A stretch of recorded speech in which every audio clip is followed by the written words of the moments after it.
Bir uşaq düşünün. Həm yaşlıları oyuncaqlarla oynadığı vaxtlarda o özü boyda qəzetlər oxuyurdu. Bir uşaq düşünün. Həm yaşlıları məktəbə təzə başlayıb öz ana dilində zorla oxuyub yazdıqları vaxtlarda o artıq 8 dildə səlis danışa bilirdi. Hətta 9 yaşında dilçiliklə məşğul olub yeni bir dil də yaratmışdı. Əgər dahilik deyilən şey bir atom bombasına bənzəyirsə, onda onun zəkası Big Bang idi. Və bir uşaq düşünün. Belə bir ağla sahib olmağına baxmayaraq adi bir həyat yaşayıb, arxasında heç bir dəyərli əsər buraxa bilmədən həyatdan köçən. Bugün istədiyi kimi həyat yaşamağına icazə verilməyən William James Sidis'dən danışacağıq.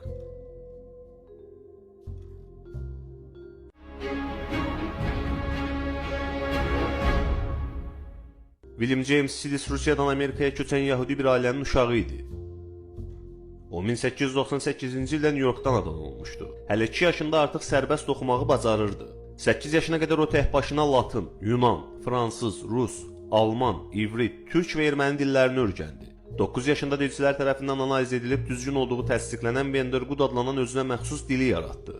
Digər tərəfdən şeir və roman kateqoriyasında mətnlər yazır. Hətta patenti özünə aid bir utopiya yaradıb onun konstitusiyasını da yazmağa çalışırdı. 9 yaşında Harvard Universitetinə qəbul olundu. Ancaq universitet emosional baxımdan hələ tam yetişmədiyi üçün 11 yaşına qədər dərslərə girməyinə icazə vermədi.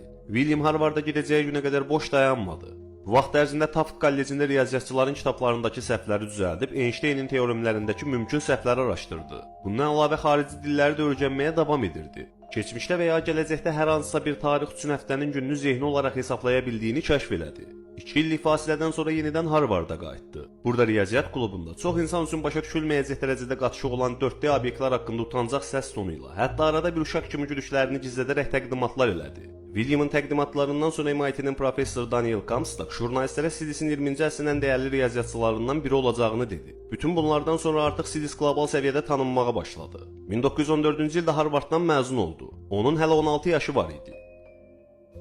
Bildiyiniz kimi, zəkanın ölçülməsi doğruluğu müzakirə olunmağına baxmayaraq IQ testləri ilə həyata keçirilir. Burada 100 xal orta xal sayılır. 70-dən aşağı isə standartlardan aşağı hesab olunur. 130-dan yuxarı isə üstün zəka hesab olunur. İllərcə William Sidis'in zəkası ilə əlaqədar bir çox təxminlər olsa da, onun təxmini IQ-sunun 250 və yaxud da 300 olduğu deyilirdi.